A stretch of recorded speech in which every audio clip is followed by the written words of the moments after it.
Moi, cette élégance. L'élégance au service de rien du tout, en fait. Au service de rien du tout. L'élégance au service de rien. L'élégance désintéressée. Voilà, c'est juste de l'élégance. Juste le plaisir d'être fort élégant le soir des interviews. Bon, alors les amis, où est-ce que j'en suis moi? Je finis de préparer mes trucs. Ben, j'espère que vous allez bien déjà. Coucou Nono, content de te voir. J'espère que vous allez bien. Mais moi ça va. Moi ça va, même si oui, effectivement. Alors, peut-être que vous l'avez vu passer, je l'ai évoqué sur Twitter. Enfin, je l'ai évoqué, non. J'en ai parlé. J'en ai parlé. Petite fin d'après-midi un peu bizarre. Où, si vous voulez, en fin de cours. Bon, je raconte ça en 2 minutes. Hein. Mais en gros, bref, en gros, là, vu que donc je prépare le CAPES, donc je suis bientôt dans l'éducation nationale. Donc, en tant que fonctionnaire, j'ai un devoir de réserve parce que je représente, enfin voilà, je représente, je pèse ce que je comprends quoi. Mais bref, en gros, ma prof m'a dit que,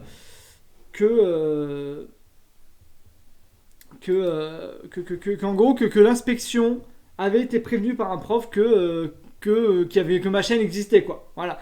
Et que sur ma chaîne il y avait une image d'un Soral. Alors, ce qui n'était pas faux, je veux dire, genre, oui, factuellement, si tu prends la moitié des choses, oui, c'est ça, tu vois. C'était ça. Mais déjà, ça fait un petit moment que je l'ai enlevé. Et puis en plus, bon, j'ai envie de dire, comment dire, bon, enfin, genre, je m'appelle Baston Lagaffe. C'est une image de Soral avec des lunettes et un gilet jaune en train de lire le chat. Enfin, genre, ça a aucun sens, quoi. Tu peux pas prendre ça au sérieux, tu vois. Tu restes une minute sur le stream et tu comprends que c'est pas par idéologie que j'affiche Soral, en fait. Bon, voilà. Et quand bien même ce serait. Allez, quelque part, je peux comprendre, tu vois. Genre, le prof qui voit ça et qui, en toute bonne foi, se dit oula, oula, c'est qui ce mec il va devenir prof est-ce que c'est pas un loup dans la bergerie bon, bah, ok, mais dans ce cas-là, dis-le moi à moi. Enfin, genre. En plus, je parle pas beaucoup de ma chaîne autour de moi en fait. Donc c'est fou quoi. Je sais pas qui, je sais pas du tout. Mais c'est ça en fait. Et du coup, je me suis retrouvé à devoir me justifier comme si j'étais le Raptor dissident, comme si j'étais Papacito, comme si j'étais je sais pas qui. Et les gars, tranquille, hein. Moi je fais des streams de vulgarisation. Enfin, allez voir ce que je fais. Allez sur ma chaîne YouTube, vous verrez que c'est de la vulgarisation quoi. Alors oui, après j'ai une image, oui, je me moque des cons. Oui, bah oui.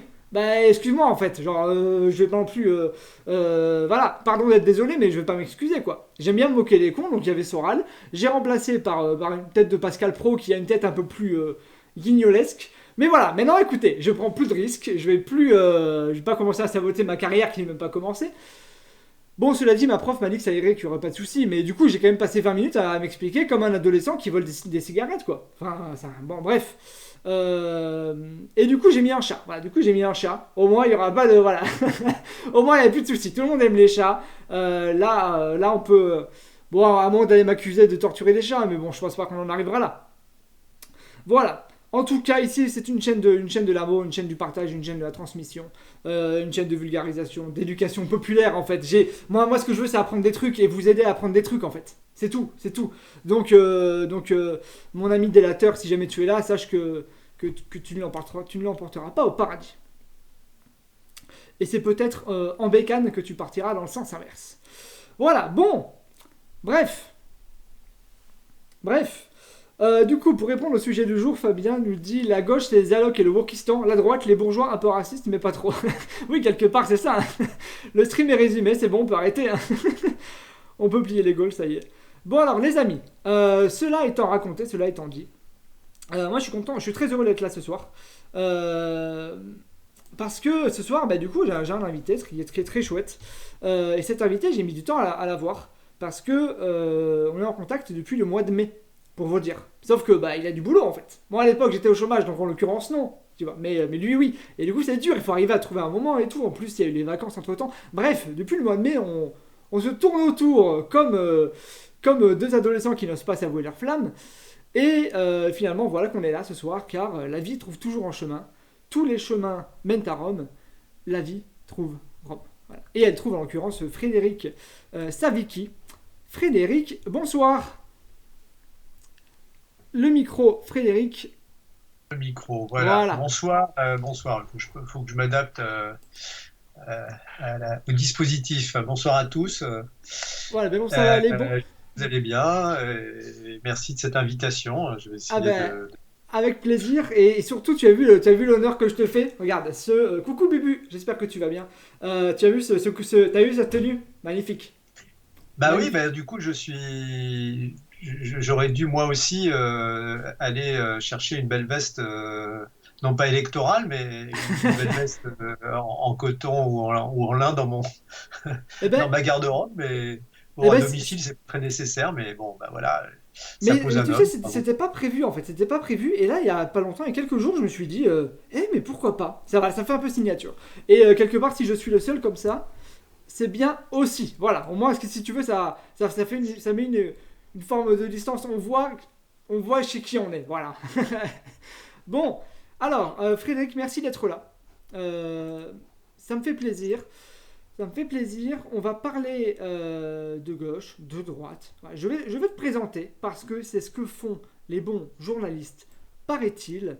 Alors, donc Frédéric Savicki, tu es chercheur en sciences politiques. Tu travailles à l'université Paris 1 et tu travailles, et là tu me dis si je me trompe, mais normalement non, tu travailles au Centre européen de sociologie et de sciences politiques. Et, C'est ça. et tu es spécialiste des partis politiques. Donc tu connais un peu le sujet, quoi. Bah disons que j'essaye de me tenir au courant. Voilà. Tu essayes de te tenir au courant. Voilà. Donc Bubu, j'espère que du coup tu as ta réponse. Euh, alors est-ce que ma présentation elle te convient? Est-ce que tu aimerais rajouter quelque chose? Non, bah écoute, c'est très bien. Bon, j'ai maintenant 58 ans, donc j'ai commencé ma carrière de chercheur. J'avais 26 ans, donc bon, j'ai eu l'occasion de travailler sur divers sujets, donc je vais évidemment pas rentrer en détail, mais ta présentation succincte était correcte.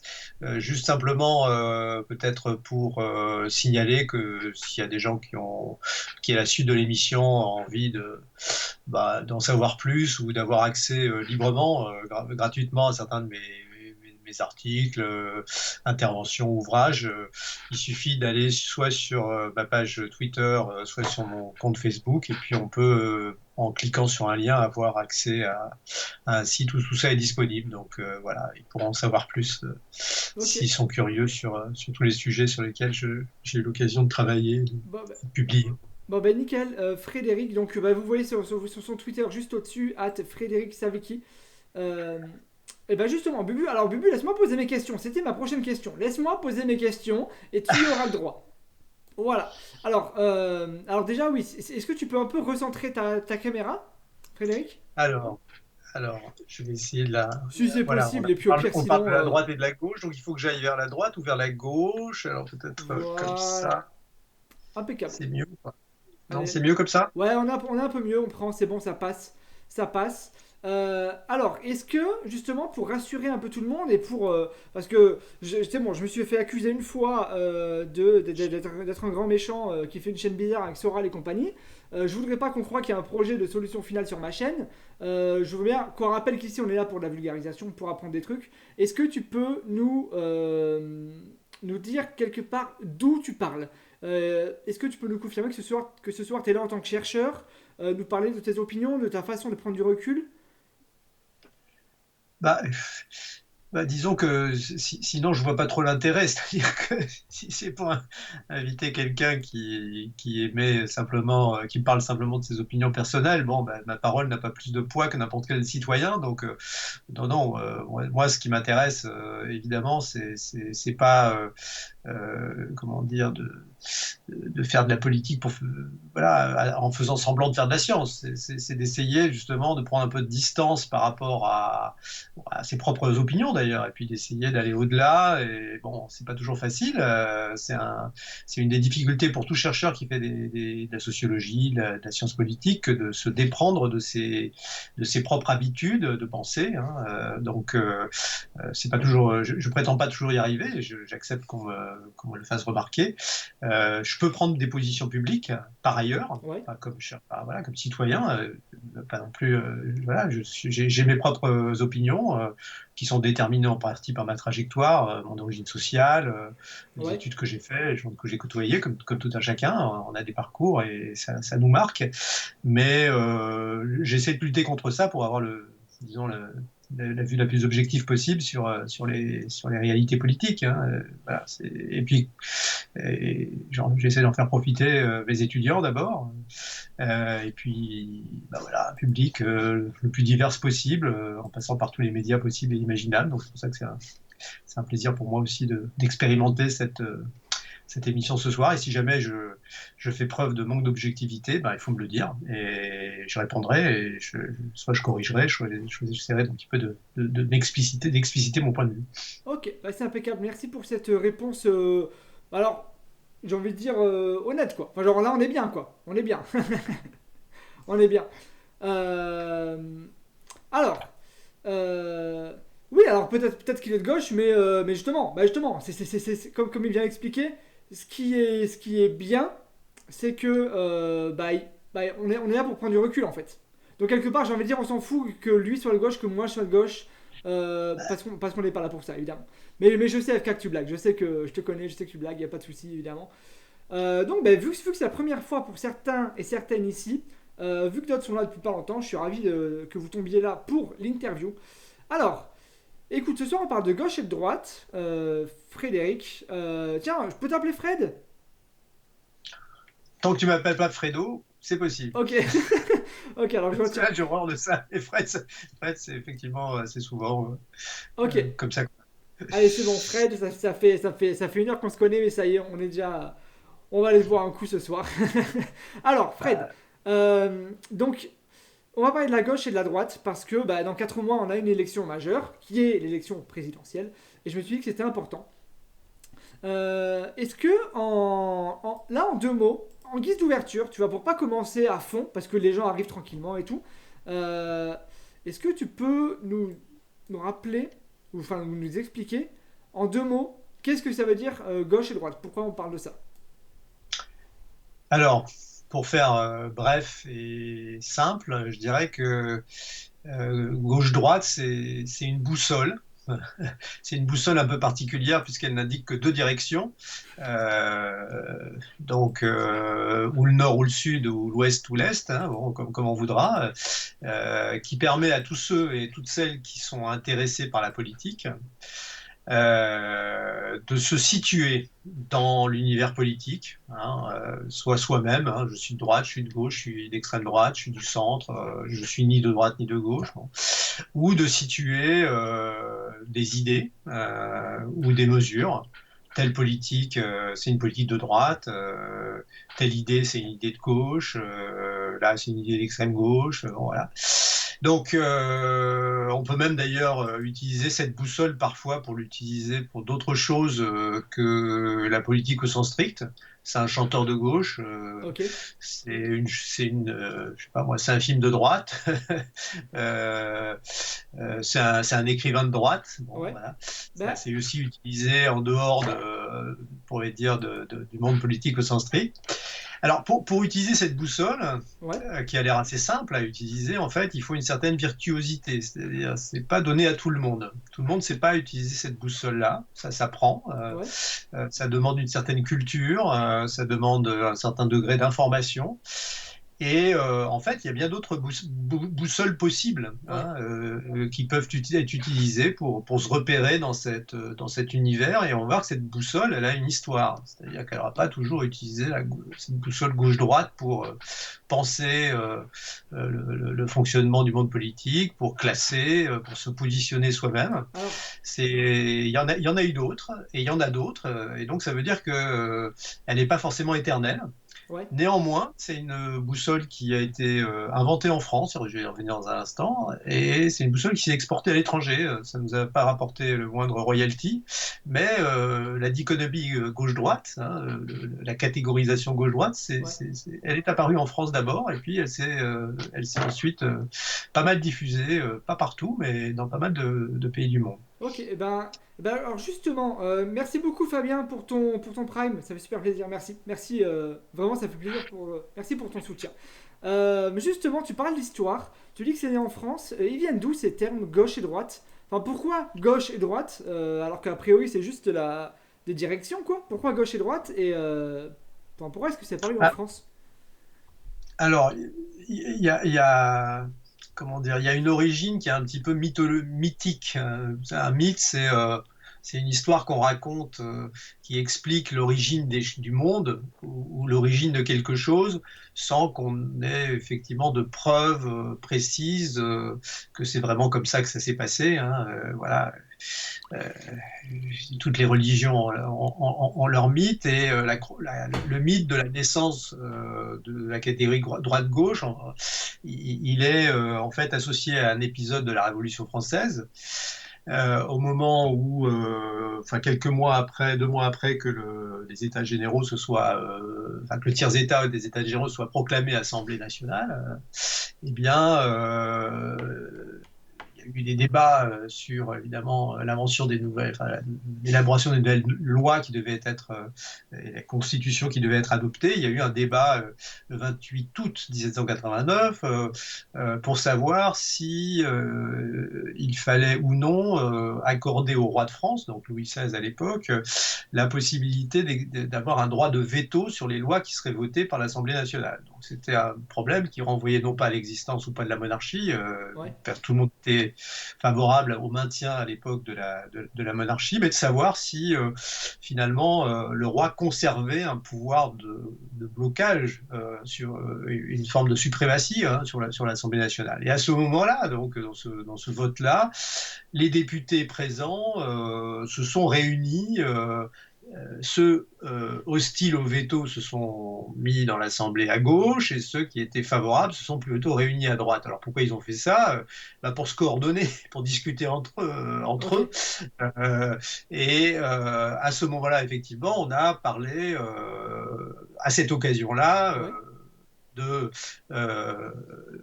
d'ailleurs pas tellement de la droite en cas, mais du côté droit et du côté gauche. Bon. Et après coup, l'idée a souvent été avancée que c'était de ce moment-là qu'était née l'opposition gauche-droite. En fait, c'est tout à fait faux. C'est-à-dire que c'était un langage commode qui permettait aux parlementaires et que aux parlementaires qui étaient là de se repérer dans l'espace parlementaire. Voilà, ceux qui étaient à gauche étaient plutôt de cette sensibilité-là, ceux qui étaient à droite, puis il y en avait plein d'ailleurs qui pouvaient se mettre un peu partout dans la salle sans forcément aller à droite et à gauche, Ouais. mais surtout, quelques 2, 3 ans après, les révolutionnaires français enfin, ont combattu ce mode d'installation des députés dans la salle et ont imposé l'ordre alphabétique. Ils sont revenus à ça parce qu'ils Ouais. avaient la conception qu'avaient les révolutions françaises était une conception que chaque député devait être libre de formuler son opinion indépendamment des autres, on pourrait dire, en écoutant les arguments des uns et des autres, et ne devait pas être influencé au moment où il délibérait. Il représentait chacun la nation, voilà. Et donc on a cassé en fait cette logique, et en fait la classification, si on peut dire, dominante pendant la Révolution française, ça a été plutôt d'autres formes de classification qui étaient utilisées par Ok. les députés eux-mêmes, mais surtout à l'extérieur. Il y avait les Girondins contre les montagnards, il y avait des hébertistes, il y avait bon voilà, etc. Et donc pendant en fait bien des années après la Révolution, jusque pratiquement d'ailleurs une bonne partie du 19e siècle. Ces catégories droite et gauche, elles pouvaient être utilisées uniquement par les parlementaires pour se repérer, mais ça recouvrait des opinions en fait très très diverses. Et c'était d'autres catégories qui étaient utilisées pour se classer ou se repérer dans le monde politique. Il y avait les orléanistes, il y avait Oui. les bonapartistes, il y avait les républicains, il y avait les Oui. Oui. démocrates socialistes, les républicains, bon voilà, puis les socialistes tout court, etc. Et donc, en fait, il va falloir attendre la fin du 19e et surtout le début du 20e siècle pour que le terme de gauche d'abord, et puis ensuite droite, va sortir en quelque sorte de l'arène purement parlementaire et devenir un mot et surtout une opposition qui va s'instaurer progressivement, s'insinuer progressivement dans le corpus du langage politique commun. Et est-ce que ça vient directement? Enfin, Mais même est-ce que ça là, se fait assez naturellement? alors, il y a un épisode très important en fait qui va faire qu'on va commencer à parler publiquement et de la gauche notamment, avant même la droite, et Ouais. puis dans la foulée on pourrait dire la droite, c'est l'affaire Dreyfus. Ok. Parce que, je rentre pas dans les détails, mais l'affaire Dreyfus en fait a été un moment très important de cristallisation des opinions en France autour d'abord évidemment, pas seulement de la responsabilité éventuelle du capitaine Dreyfus, mais surtout de la confiance qu'il fallait accorder à l'armée par rapport au reste du pays, et puisque l'armée avait très largement, évidemment, monté de toutes pièces l'accusation du capitaine Dreyfus. Donc, à mesure que cette évidence apparaissait aux yeux d'un certain nombre, eh bien, évidemment, des camps se sont formés, les uns considérant qu'il fallait coûte que coûte protéger l'armée, même si elle avait pu être en partie à l'origine de certaines, on pourrait dire, manipulations, Ouais. et d'autres, au contraire, vont en appeler à la supériorité du principe de justice par rapport, on va dire, à la raison d'État, hein, Ok. pour être très. Et dans cette bagarre, l'Église catholique, les catholiques français vont être très très nettement du côté anti-Dreyfusard. Euh, et alors, ça va favoriser le rapprochement en fait de l'aile la plus radicale des républicains français, qui s'appellent les républicains radicaux, et d'une grande partie des socialistes. Et à ce moment-là, au moment donc des élections qui suivent l'affaire Dreyfus, d'abord celle de 1898 et surtout celle de 1902, eh bien, les socialistes et les radicaux passent un accord électoral. Ouais. Et à la suite de quoi d'ailleurs cette coalition va remporter les élections législatives, et on va parler à ce moment-là de la victoire du bloc des gauches Ok. pour qualifier cette coalition électorale, qui se traduira d'ailleurs par un certain nombre de lois sociales, mais surtout par la loi de séparation des églises et de l'État, Ouais. puisque en fait cette coalition, elle était fondée à la fois sur une amélioration de la situation de la classe ouvrière que portaient les socialistes, mais aussi beaucoup sur la lutte contre l'excessif pouvoir que l'Église avait dans la société. Et donc à ce moment-là, effectivement, on va se mettre à parler au fond non pas de la gauche, mais d'un rassemblement des gauches comme une forme en quelque sorte qui dépasse à la fois les étiquettes habituelles de républicains et de socialistes. Et évidemment, progressivement, cette coalition va en quelque sorte désigner son adversaire comme étant les droites. Mais en pratique, en fait, cette coalition, elle ne va pas durer, puisque dès les années 1907, il va y avoir un très très grand mouvement de protestation et de grève ouvrière en France. Une partie du mouvement ouvrier autour de la CGT récuse cette alliance avec les radicaux. Il va y avoir, à travers la figure de Clémenceau, hein, une répression assez forte contre le mouvement ouvrier. Et donc les socialistes à ce moment-là vont complètement couper les ponts avec les radicaux, qui Ok. continuent, eux, de se dire de gauche, hein, mais une gauche républicaine. Et donc il n'y aura plus d'union de ces gauches-là. Et quant à la droite, de toute manière, elle était elle-même aussi très très divisée, puisqu'il y avait une droite catholique, on va dire très conservatrice, et puis une droite républicaine qui était plutôt laïque, mais qui était très très timorée, c'est le moins qu'on puisse dire, Ok. sur les questions sociales. Ah, Et donc, en fait, la vie politique française sous la Troisième République, hein, et comme d'ailleurs jusque sous la Quatrième République, elle est loin de correspondre à un modèle bipolaire, c'est-à-dire ouais. avec un camp contre un autre, puisqu'il y a, ça se voit bien dans l'instabilité ministérielle de ces deux régimes, il y a constamment des coalitions qui se forment et qui changent. Alors évidemment, ça n'empêche pas de parler de gauche ou de droite, mais très souvent, ces qualificatifs de gauche et droite sont utilisés au pluriel, hein. C'est-à-dire qu'on ne parle jamais de la gauche et de la droite, souvent on dit Ok. les gauches, les droites. Le centre parfois, mais ça coexiste avec d'autres, on pourrait dire d'autres dénominations. Par exemple, on parle beaucoup évidemment à cette époque-là, compte tenu de la puissance et de la montée des partis ouvriers, on parle du du bloc ouvrier, hein, Ouais. du camp des ouvriers, par opposition au camp de la bourgeoisie. Bon, voilà. Mais c'est comme ça que progressivement, les qualificatifs et la dichotomie gauche-droite rentrent dans le vocabulaire, mais ne fait pas disparaître, disons, les autres formes de classification, Ouais. ne, support, ne se superpose pas vraiment complètement à ce qui se passe dans la vie politique. Et d'ailleurs, après la Première Guerre mondiale, quand se forme et quand il y a la scission entre les socialistes et les communistes, bah, les communistes vont refuser de se dire de gauche, par exemple. Ils vont dire on est des révolutionnaires. Bon, on Ouais. n'a rien à Ouais. voir avec cette gauche-là, là, qui sont des républicains prêts à tout compromis. Nous, on est Donc ni en droite ni fait, gauche, si vous voulez, mais voilà, on refuse cette classification à gauche. Il faudra attendre le Front populaire, enfin plutôt le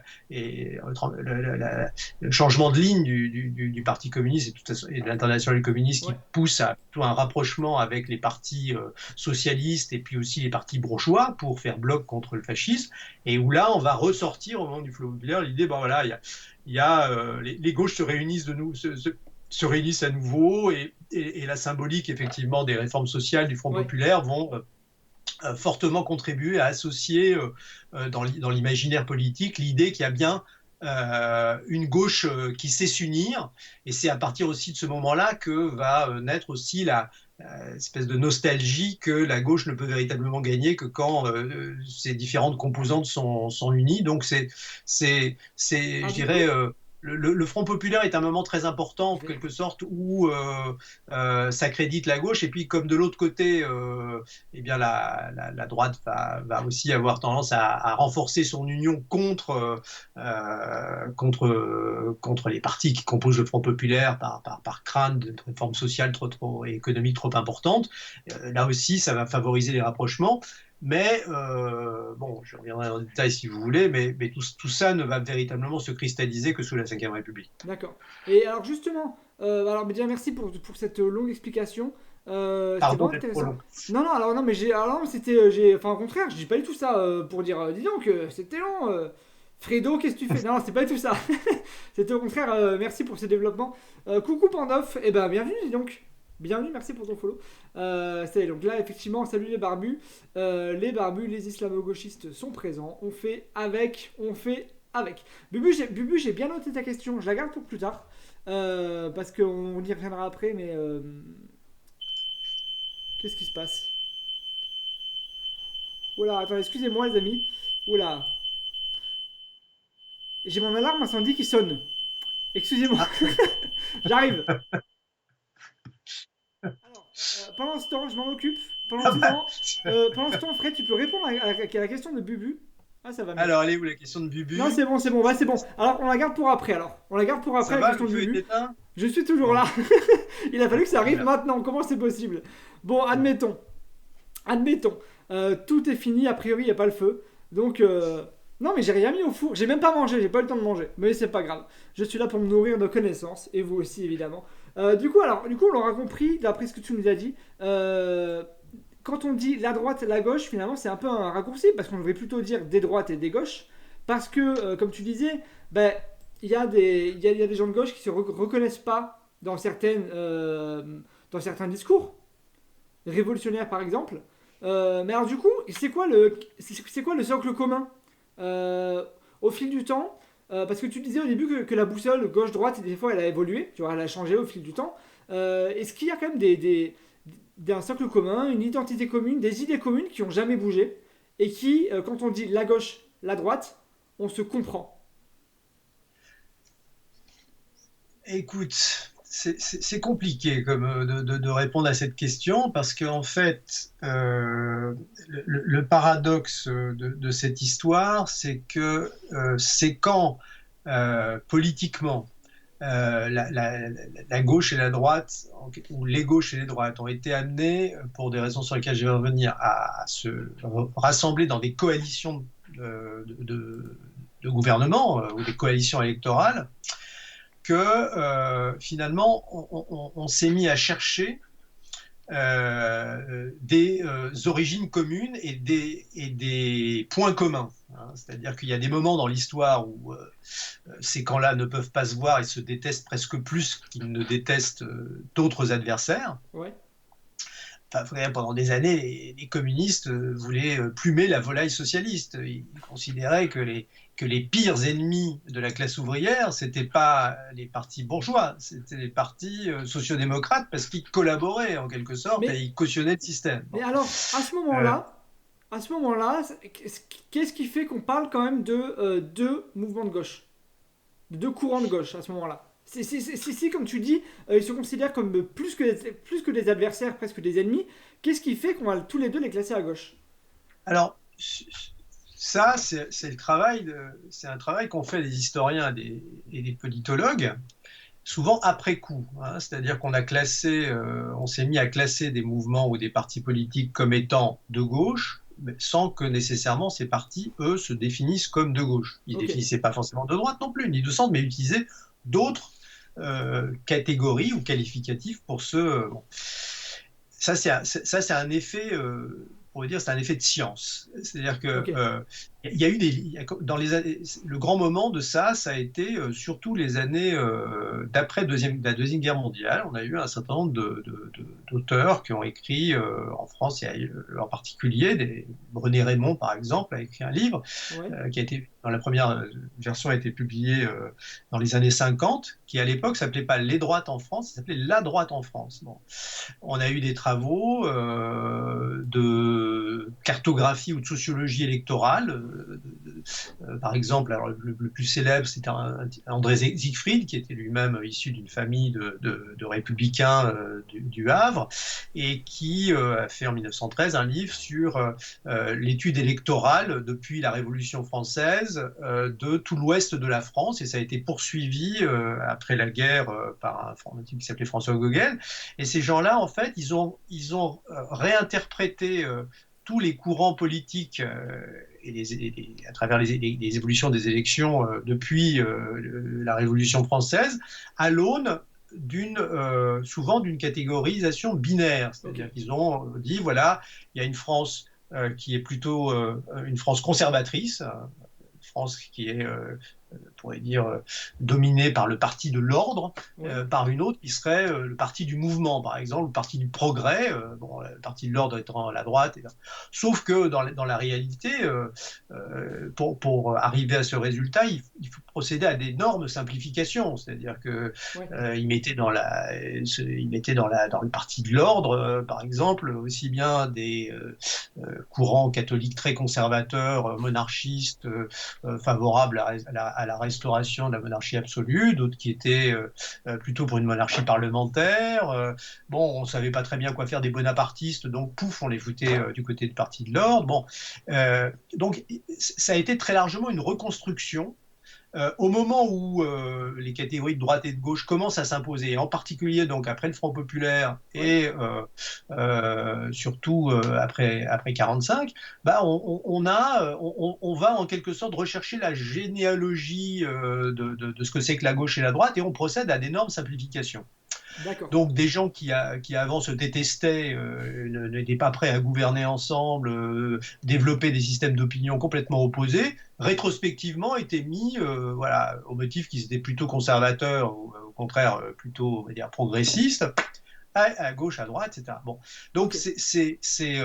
alors voilà, alors, ce qui se passe, c'est que il y a, on pourrait dire, après la Deuxième Guerre mondiale, euh, en France, mais aussi dans beaucoup de pays d'Europe, la question sociale, la question de savoir s'il fallait ou non procéder à des politiques de redistribution sociale ou pas, s'il fallait mettre en place des systèmes de sécurité sociale, s'il fallait nationaliser une partie des industries, s'il fallait améliorer le sort des plus modestes Ouais. en augmentant les impôts sur les plus riches, etc. Ces questions-là, partout, elles prennent une importance cruciale. C'est-à-dire qu'en fait, euh, disons, ça commence évidemment dès le début du XXe, mais surtout après la guerre, d'autres questions qui divisaient la politique, notamment évidemment en France, la question de la place de la religion et de l'Église catholique dans la société, Ouais. autour notamment de la querelle scolaire. C'était absolument c'était structurant, ça l'est encore, mais c'était moins important finalement que la question sociale. Alors, après la crise de 29 et surtout après la Deuxième Guerre mondiale où le pays est ruiné. Bon. Et donc évidemment, la politique se simplifie à ce moment-là en quelque sorte plus facilement autour de deux camps, hein, autour de ces questions-là, alors que jusqu'alors il y avait d'autres lignes de clivage qui divisaient beaucoup plus fortement les partis.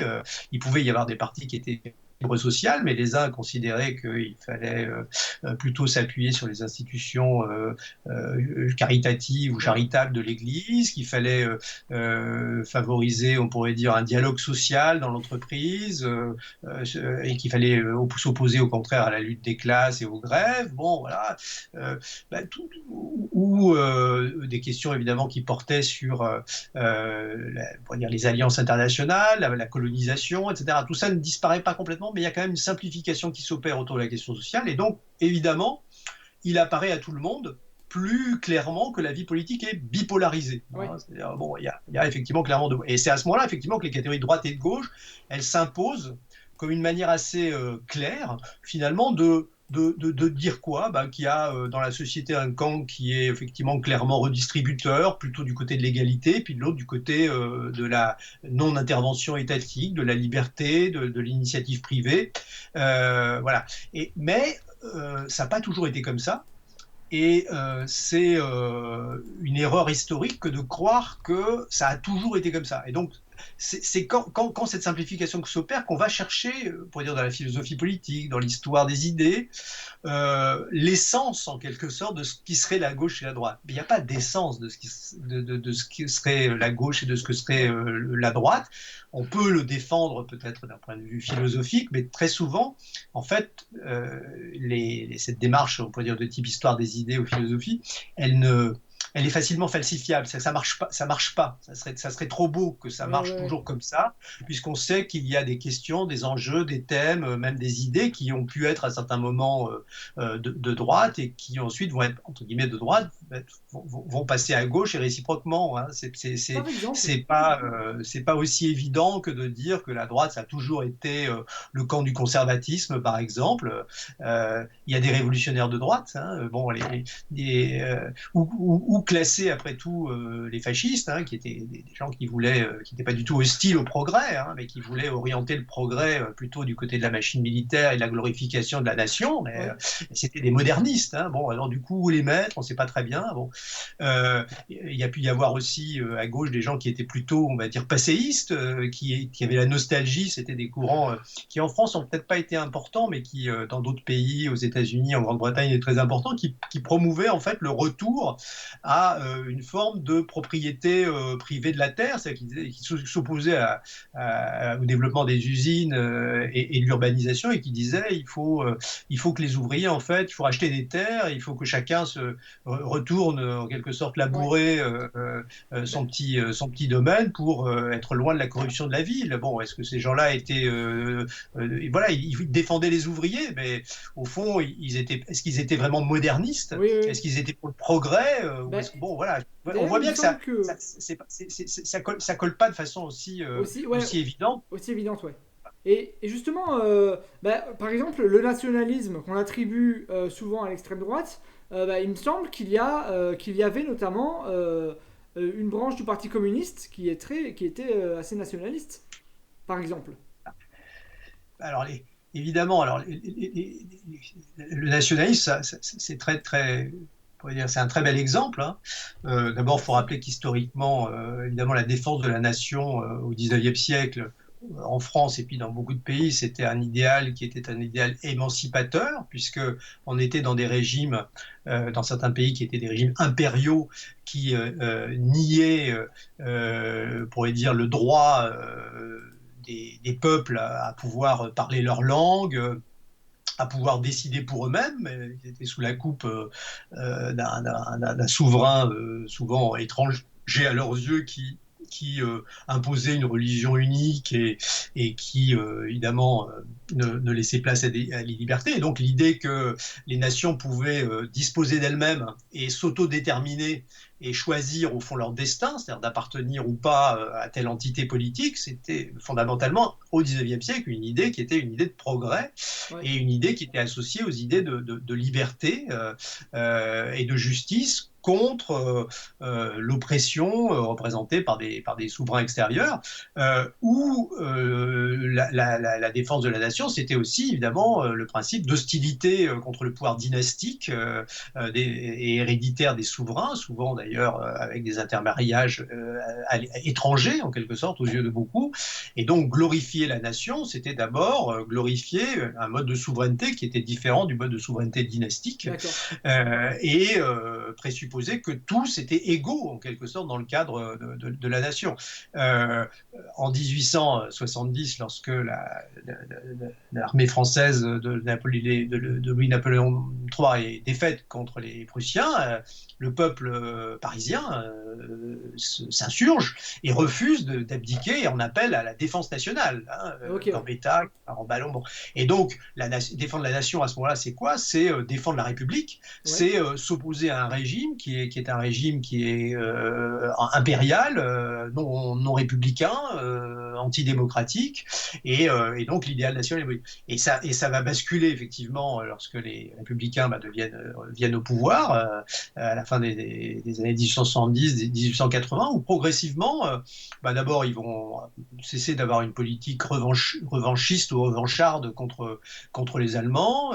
Et ils vont également, au fond, promouvoir une politique, pourrait dire, de développement du commerce international et de l'activité économique en mettant fin, ou en tout cas en diminuant les règles d'encadrement du commerce. Donc, et puis le mouvement socialiste apparaît, et qui est un mouvement qui en appelle à l'union des prolétaires de tous les pays. On est d'abord prolétaires avant d'être français. Et donc, à ce moment-là, effectivement, la droite, ou une partie des droites qui ne peut plus espérer un retour de la monarchie, va utiliser la nation pour dire nous, on est les vrais Français, quoi. Bon, voilà, et on défend la grandeur de la France. Et donc, à ce moment-là, le nationalisme, effectivement, sans définitivement basculer à droite, puisque, évidemment, au moment de la guerre de 14, comme dans beaucoup de pays, et pas seulement en France, les partis socialistes vont se rallier à la guerre. Et donc, à partir de là, donc on voit bien que dire le nationalisme, bon, alors évidemment à gauche on dit nous on n'est pas nationalistes, on est patriotes, bon, mais on voit bien qu'aujourd'hui le Rassemblement national utilise à tout bout de champ l'étiquette patriote, donc c'est pas forcément évident. Il n'y a pas d'intangibilité à ce que le nationalisme soit de droite ou de gauche, ça dépend des circonstances, et surtout du rapport de force politique. Alors, une fois que la gauche ou la droite a réussi à être propriétaire en quelque sorte d'un thème, d'une question, d'une idée, il est très compliqué effectivement de s'en saisir et d'essayer de la requalifier autrement pour la rendre compatible avec soit l'idéologie de gauche, ni une idéologie de gauche ou une idéologie de droite. Alors justement, Pandolf, j'ai bien noté ta question. On y reviendra après. Pour terminer avec cette première partie un peu où on balaye un peu toute la dimension historique, tu disais justement quand un camp devient propriétaire d'une idée. Alors justement, comment est-ce qu'un thème ou une personne, tu disais au début, tel artiste, tel chanteur est de gauche, machin, machin. Comment est-ce que, aujourd'hui en tout cas, en fait, je pose la question un peu naïvement, comment est-ce qu'il devient de gauche ou de droite? À quel moment, comment on l'estime, tu vois? Au-delà des éditorialistes, ah oui, les gauchistes, les woke, tu vois, tu vois, de manière plus sérieuse, comment est-ce qu'on établit cette thématique-là, elle est de gauche, l'immigration c'est à droite, voire à l'extrême droite, l'écologie c'est à gauche, comment ça se passe? Alors, il y a plusieurs choses dans ta question. Bon, l'immigration, ça peut pas être tel quel, ça peut pas être de droite ou de gauche. C'est-à-dire que ce qui est de droite ou de gauche, c'est La réponse. oui, voilà, c'est comment on traite de cette question. Et d'ailleurs, est-ce qu'il faut traiter de cette question de cette façon-là, dans ces termes-là? Bon, voilà. Donc ça, à partir du moment où il y a un problème public ou politique qui est construit, où l'immigration devient, parce que pendant des années, enfin, voilà, l'immigration, ça a toujours existé depuis qu'il y a des hommes sur la Terre, donc avant même le néolithique, les gens, bon voilà, Ouais. voyageaient. Bon. Donc, lorsqu'on a fait, je sais pas, au 19e siècle, il n'y avait pas de politique d'immigration. C'est justement à la fin du 19e siècle qu'on a commencé à instituer des papiers, des passeports, bon, pour contrôler un peu les flux. Bon. Alors, sous l'Ancien Régime, on ne pouvait pas non plus circuler librement, mais à l'intérieur de son propre pays. Donc bon, voilà. Ouais. Donc, ce qui distingue les acteurs politiques, les groupes politiques qui prétendent à gouverner, c'est d'abord est-ce qu'ils reconnaissent qu'il y a un problème, et puis ensuite quelles solutions éventuellement ils proposent au problème. Ouais. Donc, euh, pour l'immigration, ce serait une erreur de penser que les partis ou les mouvements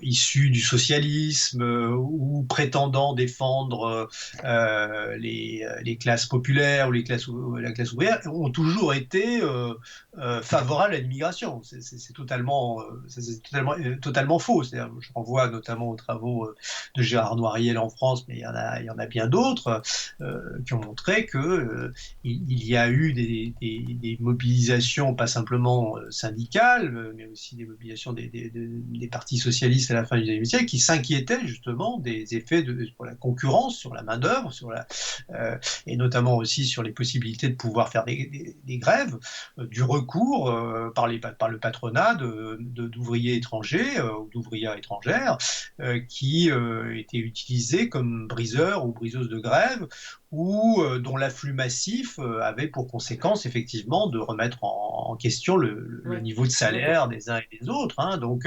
bon, on évoque très très souvent enfin, le lynchage à Aigues-Mortes à la fin du XIXe siècle contre des ouvriers italiens, avec plusieurs morts, mais on a dans le nord de la France aussi des ratonnades, on dirait ça entre guillemets, évidemment, contre des ouvriers Ouais. belges. Du coup, le parti socialiste, le parti ouvrier, notamment guédiste à la fin du XIXe siècle, évoque à plusieurs reprises, à travers ses députés à la Chambre, le fait de la nécessité de mieux contrôler les frontières. Ok.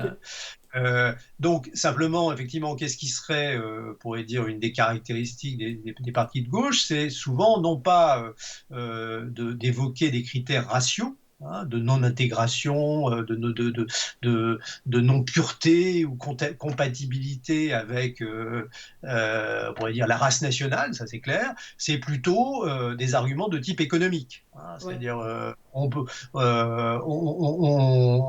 ne peut pas utiliser les prolétaires les uns contre les autres, et il vaut mieux aider au développement des pays d'où sont issus ces travailleurs que de les faire venir chez nous parce que au fond on pille la richesse des autres. Voilà, c'est typiquement voilà un discours qui est celui qu'on retrouve très fréquemment utilisé, j'allais dire, dans la bouche de syndicalistes ou de responsables politiques dits de gauche. Hein. C'est non, le refus de s'appuyer sur des critères en général, hein, alors ça peut changer là aussi, justement, on pourra revenir sur la période contemporaine, Mhm. souvent le refus de quand même d'évoquer des critères religieux, culturels ou raciaux pour en quelque sorte s'opposer à la migration. Ça ne veut pas dire que les gens du peuple n'ont pas parfois des préjugés vraiment raciaux, hein, on pourrait dire ça. Mais en tout cas, dans la bouche des porte-paroles, c'est pas ça qui est mis en avant. C'est plutôt des arguments, on va dire, de justice et des arguments économiques ou des arguments sociaux Ok. qui font dire que quand la situation économique est plus favorable, là, on peut accepter de recourir à l'immigration. Mais il faut simplement que l'immigration ne se fasse pas aux dépens des travailleurs, Ouais. on va dire, nationaux. Hein. Ok. Du coup, Donc, alors. justement, bon, ce qui me semble intéressant de noter, c'est que il y a une inflexion depuis les années 90, 2000, où on voit des gens, bon, qui se définissent eux-mêmes ou se positionnent à gauche ou qui sont dans des partis qu'on classe à gauche, avoir des prises de position qui clairement laisse entendre que le problème de l'immigration en France, mais on retrouve le même discours ailleurs, hein, bien sûr dans d'autres pays, n'est pas un problème qui est lié au fait que ça mettrait en danger en quelque sorte les conditions sociales et économiques des Français, mais la culture française. Hein. Bon, quand on regarde par exemple ce qu'écrit Laurent Bouvet dans l'insécurité culturelle, c'est un type qui est issu du Parti socialiste, qui a été proche, bon, ou Manuel Valls, enfin, bon, quand il parle des Roms par exemple, il nous dit voilà, attention. Même François Mitterrand avait eu une formule très très bizarre sur le niveau de tolérance. Il y a un danger, qui n'est pas lié à la nationalité, qui est lié à la culture, qui mettrait en péril quoi? L'identité française. Bon, alors ça, c'est typique, on va dire, un discours qui a des racines de droite. C'est Barrès, c'est Maurras, c'est Zemmour aujourd'hui.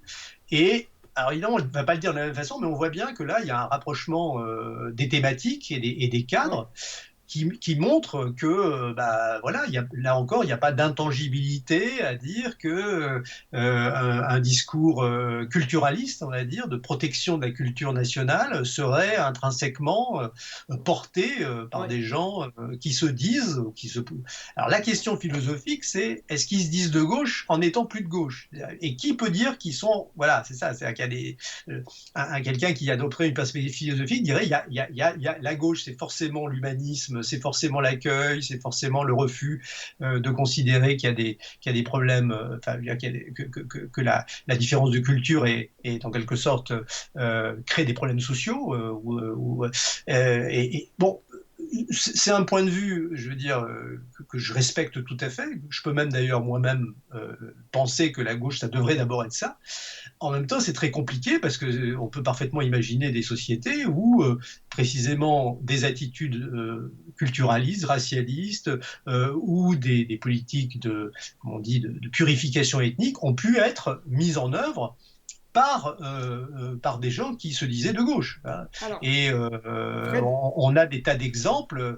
Alors, je ne sais pas si le gouvernement chinois communiste est de gauche ou pas, mais il met les Ouïghours dans des camps de concentration. Bon, voilà, et pratique un nationalisme dérouillé. Tu parlais du Parti communiste, il n'a jamais mis en France, mais il a pu lui aussi avoir un discours très très nationaliste et voire même un discours très ambigu sur l'immigration. En 1980, on a utilisé des bulldozers pour détruire un foyer d'immigrés, pour dénoncer le fait qu'on avait atteint un seuil de tolérance dans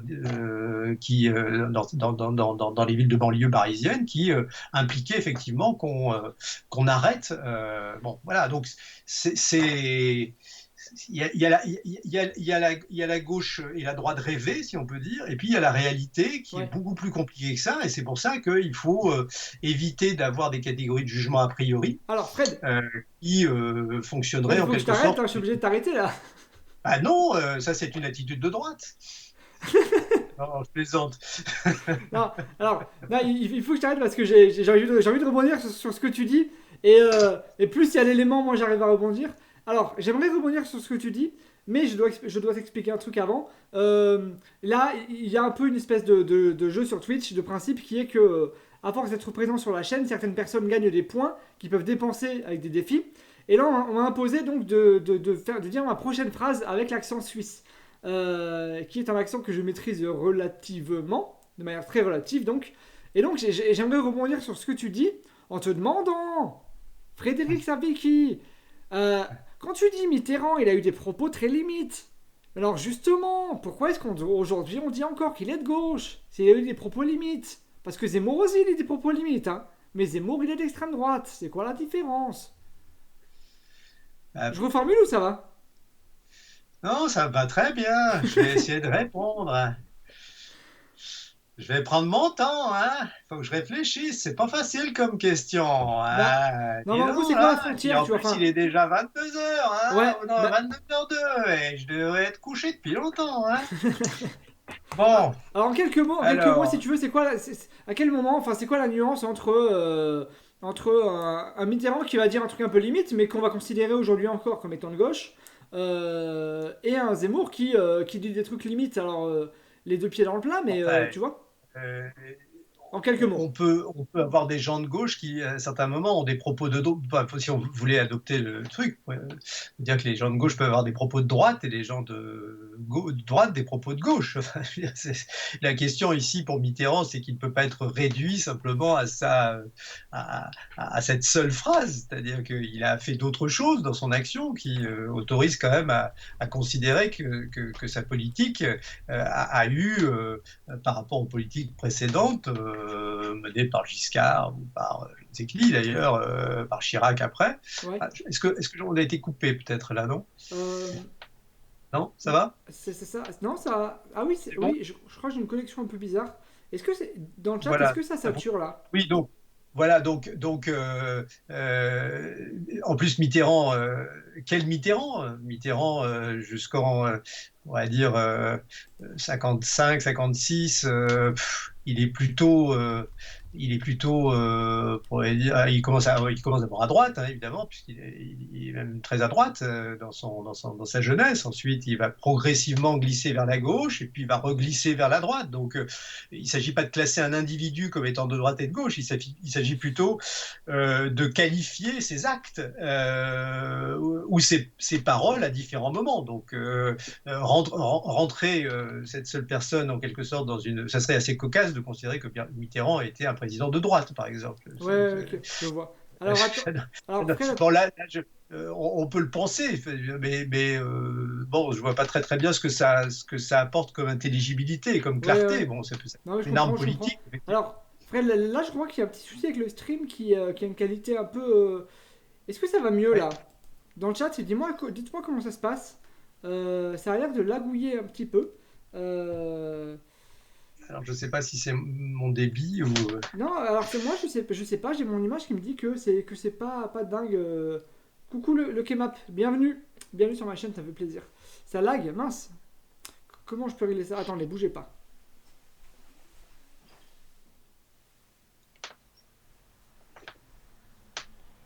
Alors je fais comme je peux. Là j'ai hop, voilà. Ouais, ouais, c'est ici le clivage gauche-droite. Mais je crois que ça lag. Est-ce que ça lag encore, les amis? Parce que si ça lag encore, on relance. Hein. Et avec un F5, c'est mieux? Alors, je comprends pas pourquoi ça. Alors là, c'est un peu chiant parce qu'en plus, je peux rien y faire. Y a pas trop de raison, hein. Je suis seul sur ma ligne. Je suis connecté, tout va bien. Mince alors. Je vais demander dans le chat si c'est mieux. Ah, est-ce que c'est peut-être moi, hein, c'est peut-être ma connexion. Bah, en fait, non, il a l'air de dire que c'est moi, c'est mon logiciel mon Ah, logiciel clignote un d'accord. peu. En mode, là, mon pote, c'est pas super. Euh, ah là là. On a Pandolf qui s'en va et tout va. Léa, ça lag à la mer. Ah, ouais, ça a l'air mieux. Ça a l'air de revenir là. Je vais faire des gestes comme ça, des grands gestes. Et on verra bien ce qui se passe. Ça a l'air bon. Ok. Bon, ben, le make-up, c'est bon. Comment ça, pas mieux? Si, mieux. Faites F5, faites F5. Moi, ce que je vois, là, mon clignotant repart en vert. L'image lag encore? Bah alors. Ah oui, c'est mieux là. Je me revois bouger, là. Ok, tu te revois bouger. Bon, bah, je pense que là, ça va arriver. Là, ça va arriver. Là, voilà. Là, je pense que normalement, c'est bon. Normalement, c'est mieux. Ok, cool. Cool, cool, cool. Merci, Rindradan. Alors, Rindradan, j'espère que tu es satisfait par ma prestation linguistique. Par notre accent, par notre prestation linguistique. Voilà. Il y a deux BG en def, c'est nous. Et vous avez vu mon costume? Hein. Merci pour ton follow, le make-up. Vous avez vu mon costume comme il est beau? Hein. C'était mon. En fait, c'était mon. Pour la petite histoire, c'était mon costume de mariage il y a 3 mois. Et je me suis dit, bah, vu qu'il est stylé, autant en faire une signature sur Twitch, tu vois. Parce qu'il y a que moi qui l'ai en fait, celui-là. Voilà. Donc je me dis, les soirs d'interview, les soirs en prime, voilà. Bon, on va enchaîner parce que, bon, il se fait quand même. Hein, il est déjà 22h. Alors, là, c'est l'heure de la question Pascal Pro. La question Pascal Pro, c'est quoi? C'est pour moi la question qui me permet de dire soit des trucs racistes en faisant une blague, sans les assumer, soit des questions que les vrais Français se posent. Voilà. Voilà. Donc là, on arrive au moment de la question Pascal Pro. C'est parti, jingle. C'est insupportable ces arguments. Non mais vraiment, c'est insupportable. Là vous êtes de mauvaise foi. On a l'impression que vous êtes des enfants de 5 ans et demi. Je vous trouve très ridicule et vous avez le droit d'écouter les autres plutôt que donner une image hystérique de votre pensée. Ça fait longtemps que je l'avais pas entendu et je le trouve toujours aussi bien ce jingle. Je sais pas si tu l'as entendu, Fred, de ton côté. Ah, j'ai rien entendu du tout. Ah, c'est dommage, je te l'enverrai après, je te l'enverrai. Je suis assez satisfait par ce générique. Donc, la question Pascal Pro. La question Pascal Pro, parce que là, vous me parlez Frédéric, ça Vicky, ça Wiki, vous me parlez de droite, de gauche, mais finalement, est-ce que, voilà, je vais vous dire les choses comme les Français se demandent, est-ce qu'être de droite, c'est pas être réaliste? Parce qu'à gauche, là, alors là, vous me dites, oui, les valeurs progressistes, humanistes, mais il y a des limites dans le monde réel. Mais non, mais c'est insupportable! C'est insupportable! Est-ce que la gauche, Frédéric, parce qu'apparemment vous connaissez un peu le sujet, est-ce que cette gauche-là qu'on voit aujourd'hui, cette espèce de gauche où on peut plus rien dire, très woke, est-ce que ça a toujours été le monde des bisounours comme aujourd'hui? Voilà, parce que depuis tout à l'heure vous nous parlez que la gauche est plutôt gentille, est-ce que ça a toujours été ça? Frédéric Savicki. Ah ben, En deux mots, parce que sinon on va se répéter un peu. Bah, oui, oui, bah, c'est une question qui n'a rigoureusement aucun sens, mais bon. Ouais, en fait, j'avais prévu de la poser, j'avais écrite, mais en fait, finalement, tu as déjà répondu, mais je voulais la faire. Mais ça fait longtemps que j'ai plus fait Pascal Pro, du coup, je l'ai un peu perdu. Mais je voulais la poser, mais en fait, il y a un peu déjà répondu, hein. Donc, en deux mots, en deux mots. Non, mais il faudrait envoyer Pascal Pro faire un séjour. Il aurait fallu envoyer Pascal Pro faire un séjour dans un goulag soviétique. Alors, il aurait peut-être considéré là, peut-être différemment, le fait que les gens de gauche sont toujours des bisounours. Hein, donc, voilà. Et, et à l'inverse, si on peut dire, bah, il y a des gens de droite qui sont parfaitement, on pourrait dire, je sais pas, là, les gens qui sont issus de la droite catholique ou chrétienne sont des gens qui ont parfois un côté très très bisounours, hein, ou alors complètement à côté de leur pompe. Est-ce que c'est réaliste aujourd'hui encore Oui, oui, oui, ouais. en 2020 de s'opposer au mariage homosexuel ou à l'adoption d'enfants par des couples homosexuels? Est-ce que c'est réaliste? Bon, je sais pas, je pense pas. Ouais, On peut même trouver à droite des gens qui sont favorables au rétablissement de la monarchie. Donc, bon, voilà, le réalisme, il n'est pas forcément toujours du côté droit. Et le bisounoursisme, il peut être effectivement très peu présent à gauche. Voilà. Ouais. Ok, bah, merci pour cette réponse satisfaisante. Satisfaisante. Alors là, côté Bubu et le make-up, il y a beaucoup d'amour. Merci Bubu pour ce sub que tu as offert à make-up. Merci pour lui, merci pour moi, merci pour le monde, merci pour la vie. Écoute, on va passer justement, puisque là on parle de la gauche et droite à l'heure actuelle, on passe à la deuxième partie. Bah justement, c'est un peu ce que dit le make-up, justement. Transition toute trouvée. Le make-up qui nous dit: j'aime bien parler du clivage progressisme libéral conservateur plutôt que de dire droite gauche. Justement, ça c'est un truc qu'on l'entend. Moi, j'ai un ami qui me dit ça aussi, qui me dit oui, on devrait plus parler de gauche et de droite, on devrait plutôt dire voilà, mondialiste, souverainiste, conservateur, progressiste. Est-ce que ces concepts de gauche-droite, on va essayer de faire plus court que pour l'histoire, même si je te remercie d'avoir pris le temps d'expliquer. Est-ce que ces concepts, ils sont dépassés aujourd'hui?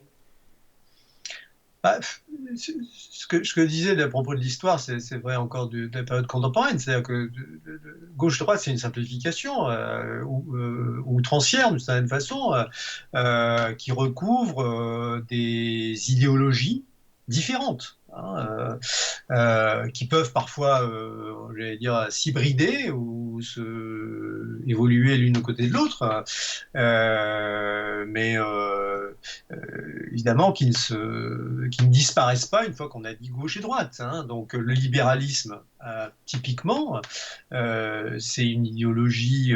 Alors, je ne parle pas du néolibéralisme, on y reviendra un petit peu, mais enfin, c'est une idéologie qui a des racines à la fin du XVIIe, au début du XVIIIe siècle, qui est fondée sur la défense des libertés individuelles, mais des libertés de conscience, des libertés d'expression, qui est fondée aussi sur la liberté d'initiative.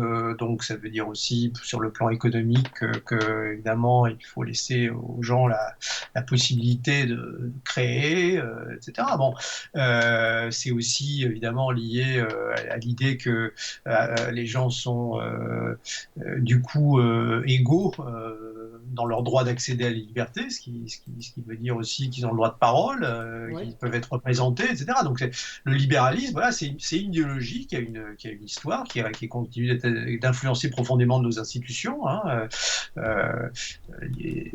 Par exemple, la limitation des pouvoirs, c'est quelque chose qui est une idée très importante, portée par le libéralisme, hein. Il faut éviter que le pouvoir soit concentré dans les mains d'un seul groupe. Bon, voilà, donc, est-ce que c'est de droite ou est-ce que c'est de gauche?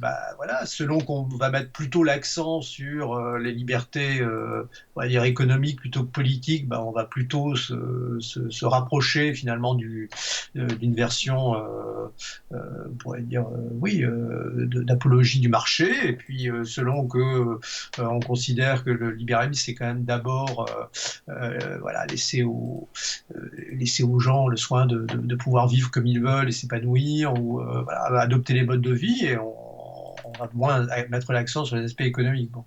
Donc le socialisme, ça a été une grande idéologie avec des interprétations différentes. Il y en a certains qui considèrent que le socialisme, ça doit se faire par le haut, par l'intervention de l'État, d'autres qu'il faut au contraire donner le maximum de liberté aux communautés, aux groupes, aux entreprises, aux travailleurs, de s'auto-organiser. Bon, voilà, c'est pas complètement sans lien avec certains aspects du libéralisme, mais et puis aujourd'hui, l'écologisme est en plein développement avec là aussi on va dire des tendances qui peuvent le rapprocher de la droite comme de la gauche, hein. On peut considérer qu'on peut être écologiste en faisant confiance dans les entreprises pour adapter au mieux leur production pour qu'elle soit le moins polluante, ou au contraire considérer que c'est à l'État d'intervenir, ou au contraire considérer que c'est en donnant plus de pouvoir aux individus, aux collectivités, aux communautés locales qu'on parviendra à lutter contre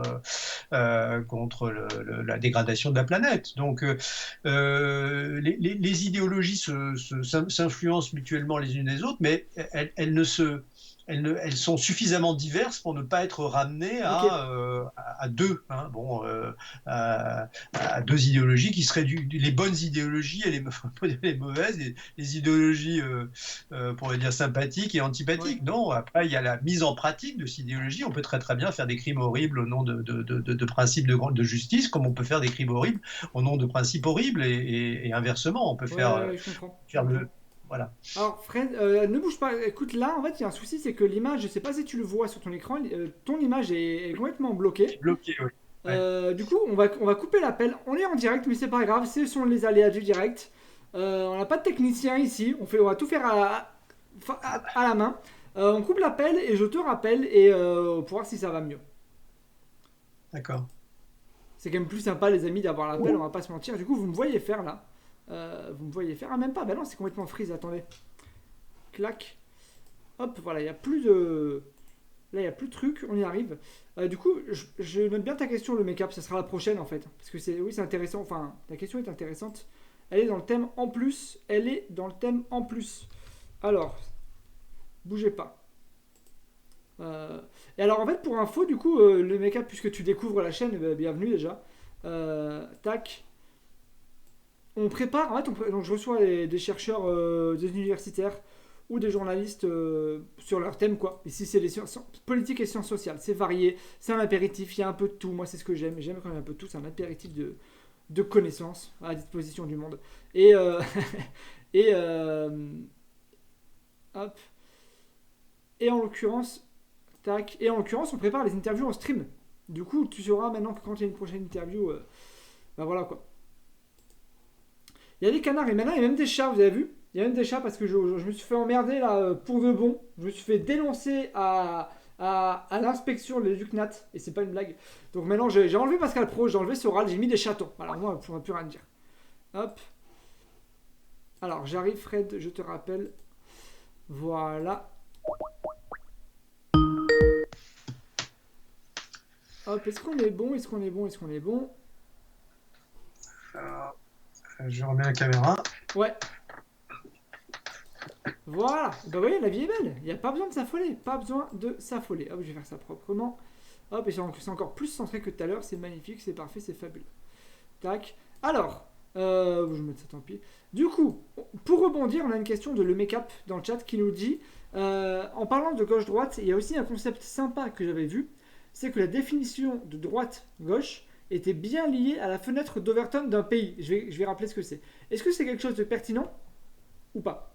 En fait, donc alors je rappelle, si les gens qui ne savent pas, la fenêtre d'Overton, et alors tu pourras compléter ou rectifier, hein, Frédéric, je parle sous ton contrôle. En gros, c'est un concept qui dit que vous avez une fenêtre de ce qu'on peut dire ou pas dans l'espace public. Par exemple, avant parler de remigration, par exemple, c'était vraiment pas du tout dans la fenêtre d'Overton. Genre, pas du tout, c'était vraiment quoi. Admettons, c'était ça, la fenêtre d'Overton, bah c'était là, vous voyez, c'était vraiment à l'extrême droite, et on pouvait pas le dire. Et ben là, la fenêtre d'Overton, c'est un truc qui se décale en fait, c'est pas quelque chose qui est figé, c'est quelque chose qui se décale au fur et à mesure, si vous voulez, des années et des époques, et à tel point que si à 30 ans, on pouvait pas entendre parler de remigration, et bien maintenant, l'idée commence à se faire entendre parce que la fenêtre d'Overton s'est déplacée vers la droite.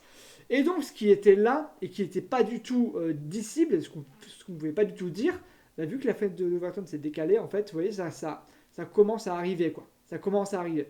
Et à l'inverse, du coup, tout ce qui est anticapitalisme, par exemple, à l'extrême gauche, on peut de moins en moins le dire parce que la fenêtre se déplace dans l'autre sens, en fait. Donc, c'est un peu métaphorique, c'est un peu une allégorie. Mais, en tout cas, c'est une de ces deux figures de style, j'imagine. Mais c'est ça la fenêtre d'Overton. Du coup, est-ce qu'on peut dire que la définition de droite-gauche est liée à la fenêtre d'Overton d'un pays? Je ne suis pas sûr que je formulerai la question de cette façon-là, mais j'en comprends bien le sens. Je dirais plutôt, la question c'est est-ce qu'on n'est pas aujourd'hui dans un... on va dire dans un état de l'espace public, du débat public, où les idées issues de la droite et de l'extrême droite seraient dominantes en quelque sorte. Son vocabulaire, ses références idéologiques qui, il y a 20-30 ans, étaient non pas cachées, mais en fait n'étaient pas dissibles publiquement, voilà. Aujourd'hui auraient libre cours, et à l'inverse, des thématiques ou des propositions, des idées issues de la gauche seraient devenues obsolètes. Bon, par exemple, tu parlais de la remigration. Pour l'exemple inverse, on pourrait dire qu'aujourd'hui, c'est très compliqué pour un homme politique ou une femme politique de dire « je suis pour la nationalisation des principales compagnies bancaires du pays ». Bon. S'il dit ça, tout le monde va se moquer, ou tout le monde va considérer que c'est un passéiste qui est complètement à côté de ses pompes, voilà. Voilà. Et puis s'il disait je suis pour la planification, ou à l'inverse je suis pour l'autogestion généralisée, bon là aussi les gens auraient de grands yeux en disant mais enfin bon, il a 40 ans de retard, c'est discrédité, etc. Bon. Et à l'inverse, effectivement, des questions, des propos comme ceux que peut tenir Zemmour, par exemple, il y a 30 ans, bon, si, Jean-Marie Le Pen pouvait les endosser, mais immédiatement, on avait une réaction de tout le monde en disant, bon, voilà, on se souvient du scandale qu'il y avait, enfin, peut-être que toi, tu te souviens pas, que ici, enfin, moi, je me souviens, j'étais là, déjà, quand Le Pen elle avait parlé des chambres à gaz comme un détail de la Deuxième Guerre mondiale, ou quand il prenait la défense du maréchal Pétain, bon, voilà, il était immédiatement, on va dire, pour y renvoyer à son extrémisme. Bon, voilà. Donc, voilà, c'est ça, je pense, je ne sais pas si c'est d'un pays, mais enfin voilà, qu'est-ce qui se passe dans notre pays? Est-ce que, au fond, le débat aujourd'hui serait polarisé sur des thèmes que historiquement la droite s'est approprié, et dans un vocabulaire, dans des catégories qui effectivement ont été forgées plutôt par des intellectuels de droite, quoi. Bon, voilà. La réponse est oui. Mais une fois qu'on a dit ça, c'est comment l'expliquer. Bon, alors l'explication, à mon avis, elle tient au fait que les questions économiques et sociales qui ont été, comme je le rappelais tout à l'heure, pendant un moment, un domaine fort de démarcation de la droite et de la gauche. Il y avait aussi en France la question de l'école privée versus la défense de l'école publique. En 84, il y avait des millions de personnes qui ont défilé, soit dans un camp, soit dans l'autre. Voilà. Eh bien, c'est les questions économiques et sociales. Donc la question de est-ce qu'il faut ou pas nationaliser, est-ce qu'il faut augmenter fortement les salaires, est-ce qu'il faut baisser le temps de travail, est-ce qu'il faut accroître la protection sociale des travailleurs, etc. Alors, ils sont toujours présents, mais ils sont présents essentiellement effectivement sous l'angle de l'idée qu'il y en a trop, hein. Voilà, qu'il faut faire des économies, etc. Et malheureusement, si on peut dire, beaucoup de gens de gauche qui sont économiquement sur ces positions-là sont convaincus qu'effectivement il y a trop de dettes en France, qu'il n'y a pas assez de jeunes, qu'il y a trop de concurrence internationale pour qu'on puisse redistribuer les richesses comme on l'a fait avant et que tout ça est terminé. Bon. Et donc une des conséquences, effectivement, et sur la question, je pourrais dire aussi la même chose sur la question de l'école privée, bon, qui est quand même un vrai problème, parce que une partie de la bourgeoisie française échappe très largement, effectivement, au système scolaire conventionnel pour mettre ses enfants dans le privé sans que ça pose aujourd'hui beaucoup de problèmes de conscience à personne, aussi bien des gens de gauche qui d'ailleurs mettent leurs enfants dans le privé quand ils... toutes ces questions-là, effectivement, aujourd'hui, elles n'ont plus de place dans le débat public. À cause de quoi? À cause du fait que, on pourrait en discuter, mais très largement, parce que les partis de gauche, quand ils ont été au pouvoir, en particulier le Parti socialiste, a mené des politiques qui étaient évidemment contraires à ces positions-là, alors tout en essayant d'améliorer, mais enfin en tout cas, il a très largement contribué finalement à faire accroire l'idée que sur les questions économiques et sociales, droite et gauche, bon, c'est pas complètement pareil, mais enfin, c'est pas là que ça se joue, quoi. Voilà. Et donc, ça a laissé effectivement, on pourrait dire, la place à des thématiques autres et des thématiques qui sont portées, voilà, dans notre époque, dans notre contexte particulier, par la droite, donc la sécurité, bien sûr, l'immigration, la protection des intérêts nationaux, la création d'entreprises, bon, voilà, l'ordre public. Donc tout ça, évidemment, l'identité nationale. Bon, alors tout ça, évidemment, ne s'impose pas uniquement par la force des idées, c'est parce c'est que d'autres idées, effectivement, sont moins influentes aujourd'hui, mais c'est aussi qu'évidemment, il y a un public qui est prêt à entendre ça, hein, bien évidemment. Oui, clairement, oui.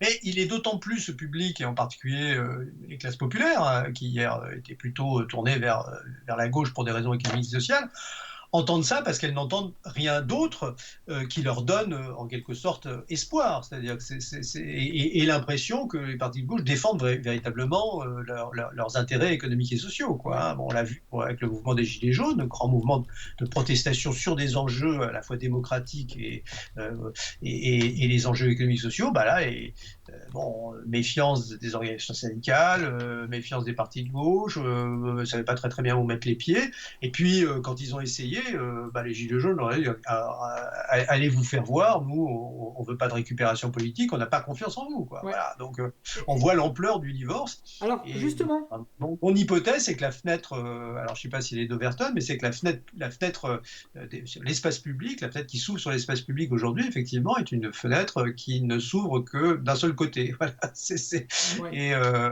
et l'autre côté est bloqué, je ne sais pas très bien comment on peut parvenir. Alors il y a bien l'écologie, évidemment, qui aujourd'hui vient un petit peu perturber le jeu, hein, heureusement, on pourrait dire, bon, de renouveler en quelque sorte potentiellement les thématiques de gauche, mais cette écologie, elle a du mal, évidemment à sortir, j'allais dire, de l'espace des classes moyennes, et des classes moyennes plutôt supérieures d'ailleurs. C'est-à-dire que bon, les classes populaires, elles sont pas forcément peu favorables évidemment à l'idée qu'il faut continuer à brûler les ressources de la planète, mais elles considèrent que ça ne doit pas se faire sur leur dos, quoi. Bon, et jusqu'à présent, on n'arrive pas à les convaincre qu'on peut faire une politique écologique qui ne soit pas sur leur dos. Voilà. Ouais, ok. Et justement, alors on se rapproche doucement de la fin. Je passe une ou deux questions qu'on gardera pour pour un prochain entretien si ça t'intéresse, mais on en reparlera. Des questions que je peux garder pour plus tard. Là, justement, tu dis qu'il y a une espèce de grande confusion généralisée. On en parlait l'autre jour sur mon stream. Effectivement, on a l'impression que... Ah, attends, alors, avant, il y a Bubu qui nous dit: ton invité n'a pas une seule fois abordé la dialectique capitaliste qui est à l'origine de tous ces mots. Ouais, est-ce que c'est son rôle? Est-ce que c'est sa spécialité? J'ai envie de dire. Est-ce que là, on rentre pas dans les positionnements un peu plus militants, justement, s'il répond à ça, tu vois? Non, mais enfin, la question, c'est jusqu'à quel... En 1971, lorsque François Mitterrand prend la tête du nouveau Parti socialiste, il a une phrase célèbre dans son discours. Il dit, voilà, celui qui n'est pas pour la rupture avec le capitalisme ne peut pas être membre du Parti socialiste. Bon. Aujourd'hui, évidemment, ce discours nous semble totalement archaïque. On peut le regretter. Hein. Personnellement, bon, j'ai mon opinion là-dessus. Même le Parti communiste français, issu évidemment d'une tradition anticapitaliste, dans les discours de son dirigeant à l'élection présidentielle, bon, il évoque effectivement la dénonciation du capitalisme. Parce que d'ailleurs, le capitalisme financier est régulièrement évoqué aussi par beaucoup de candidats, y compris par Marine Le Pen. On l'a entendu tout à l'heure, ce matin, proposer un impôt sur les grandes fortunes financières, précisément. Donc il y a toujours effectivement cette mobilisation d'une rhétorique un peu anti-capi, mais force est de constater qu'elle n'est absolument pas centrale dans le discours politique. Aujourd'hui, c'est pas autour de ça que se font, disons, les opinions. Hein. À la fois parce que beaucoup de gens considèrent qu'il n'y a pas d'horizon au-delà du capitalisme. Ils ont tort, peut-être. Hein. Bon, voilà, mais voilà, il y a eu la chute du mur de Berlin. Je rappelle, c'est pas un détail, quoi. Évidemment. Il n'y a plus de contre-modèle.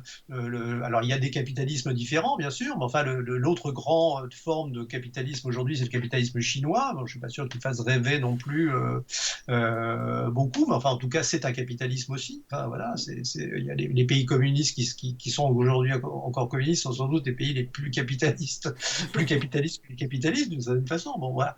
Donc, il y a évidemment une difficulté aujourd'hui pour le discours anticapitaliste, pour tous ceux qui proposent des sociétés alternatives ou des modèles de société, d'organisation sociale qui soient alternatives au mode de production capitaliste, de proposer en quelque sorte des solutions crédibles. Il y a des tas de gens qui réfléchissent à ça, il y a des gens qui développent des... Mais, disons, dans le public plus large, il y a des formes de réaction un peu viscérales ou nostalgiques, voilà, contre le capitalisme, mais en même temps, voilà, la mondialisation, qui date pas d'hier, hein, bien sûr, mais qui s'est renforcée, et l'absence de contre-modèle donne clairement aujourd'hui l'impression que ça échappe en quelque sorte disons, au levier d'action politique.